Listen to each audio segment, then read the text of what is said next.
Good morning and welcome to the Geelong District Football League Netball Show, the only netball show in the country. Good morning, Flick. Good morning. I'm sure you said that last week when you hosted. I did. It's great. It's great to say because it is true. It's the only one of its kind in the country. Well, definitely the GDFL anyway. Any netball show, there's no netball show in the country. I already checked. Not as good as us anyway. No, they're not. How's things down at Winch? Yeah, good. Things are looking good. We're really enjoying the new courts and people just seem to be around a lot more now. The community's really embracing the whole change and the feel over there. We've got these magnificent lights, so people are just driving past all night at trainings watching what's going on. I think the boys are feeling it a bit though because we seem to be drowning all their power. So, but that's what you get for living out in the country. So now, once again, no Megan. No, she slacked off again. Slacked off again. I mean, this is just getting, there's starting to be a trend here, I know she's heading overseas very shortly, and I think she's got a few things that she has to take care of before she gets overseas. Yeah, I'm feeling sorry for all of our supporters out there who have to watch us for 6 weeks without her. So well, they'll get used to it. They'll get used to it. I think Megan's she's got to try and clear up some sort of something with a criminal record. She's got to try and clear that up tonight with the police. So hopefully, and I know her grandmother always watches the show. So Nan, don't panic too much. She'll be okay. She's got one call. She might ring you. Exactly right. Get a jail-free card. Yeah.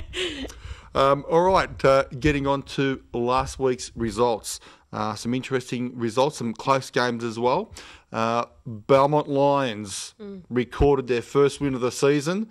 Belmont were that desperate during the week for their first win that they actually, did a rain dance. They sacrificed a few animals to the gods, and their promises were answered, and they actually came home with a win against Geelong West. Yeah, quite convincing, 242-27. So they must be feeling pretty good about that for this week coming up anyway. Yeah, look, they've been struggling over, since the season began, and, new coach, a couple of new players down there, and the girls just trying to gel. And they went out against Geelong West on the Friday night and came away with a half-decent win. So, look, that's they're very happy about that, and maybe there's bigger and better things to happen for Belmont. And they may have a good win this week too. They've got Anarchy, so that should be a close game. Exactly right, and they're at home to Anarchy. So, but we'll talk about that a little bit later on. East Geelong had a 10-goal win over Inverleigh on the weekend.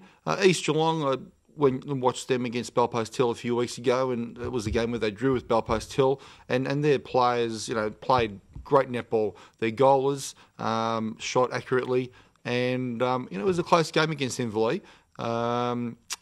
Tori Miller, of course, across from North Geelong, playing in Inverleigh this year. Tori's really, for a 17-year-old girl, she's really been a standout, shooting a lot of their goals and, being a big target up front for Inverleigh.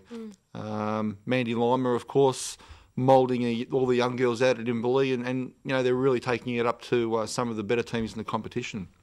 So I think Mandy will be happy with the way they're travelling at the moment, and hopefully they can string a few more wins together. I'd say if they stay together as a team for another season or two, they'll be definitely forced to be reckoned with there. If they're that young and fit, and half of us other girls are getting a bit older and things, and they might come up and surprise a few people in the next couple of years to come.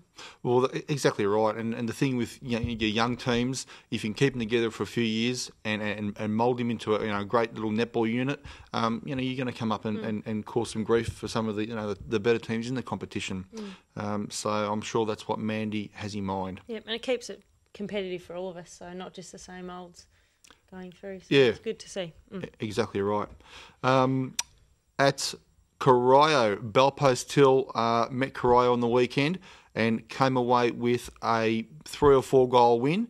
Close game most of the game. I think Bellpost Hill got out to a 12-goal lead at one stage during the game, and then Corio had a bit of a fight back in the second half. I know Corio will be disappointed to lose that game, especially because it was at home. But Bellpost Hill just slowly getting their thing together as well.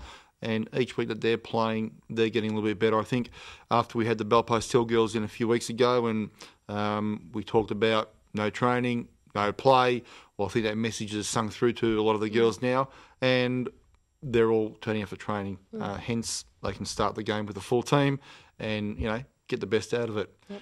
Look, I know that Terry's very happy with the win out there, and probably he did say during the week that he was a bit disappointed that Croy actually got back into the game. And with a minute to go, there was only a couple of goals in it. But I think Croy pushed down into their attack end. There was a turnover occurred, and then Belpost Hill went down, scored a goal, and won by, I think it was 3 goals in the end. So great win to Belpost Hill, and that sort of gives them 5th position on the ladder at the moment. So they're just in the 5, with Croy just out of the 5. And when you look at it, 100 goals a shot in 50 minutes, 49-53 I think the final score was. So it's really pretty brisk sort of game, 100 goals in 60 minutes. It's really pushing the envelope there. We'll just go into the next game, Werribee and Anarchy. Werribee, of course, coming away with a reasonably comprehensive win. 63 to Anarchy 14. Still undefeated. No surprises there, though. Still undefeated. I'm sure Anarchy, with their new playing coach down there, have definitely got their work cut out for them. I know it's never easy coming up against Werribee at the best of times, and you really got to be on your game on the day to try and beat Werribee. And I think that after last year's grand final loss to Thompson, Werribee are looking, for some redemption this year. Michaela Ward, of course, has got a sister playing in goals with her this year. I haven't seen her just yet, but I'm going to try and get out and watch Werribee play this week. Watch Werribee. What about the other team? Watch Werribee play against Winch. That'll be a very interesting game, and we'll see what happens there. But I think you've got some information for us about Winch, so we'll touch on that a little bit later in the show. The next game was Winch and North Geelong. You can probably tell us a little bit more about that, Flick. Yeah, a good win again for Winchelsea against North Geelong there. So it was a perfect day for playing netball on the weekend. So really nice. I actually working on the tan there for a while. It was that warm, so and the umpires were saying the same. But we played at home, and it was a good day to see everyone there. So a good win. So. I see North, the final score, Winch 54, North 32, 20 goals there. Kelly Parker didn't play, or did she play? Yeah, she did. She didn't shoot the whole time, though. They had a fairly young, I think one of their under-17s stepped up into goal attack. Brooke Young? Her percentage must have been 90-95 for the day. She did a really good job there, and considering our defensive end, she had her work cut out for her there as well. So congratulations to these young ones, not just her, but all these young ones that really are stepping up and giving these girls that do have a lot of experience in netball a real good game. Well, it's good to see North playing some of the young girls. Unfortunately, they lost Tori Miller to Inverleigh this year, and they're probably ruining that little fact. But congratulations to Brooke Young on getting up there and playing a great game. All right, ladies and gentlemen, we'll go to a break, and we'll be back shortly. I'm here to tell you how football is strong.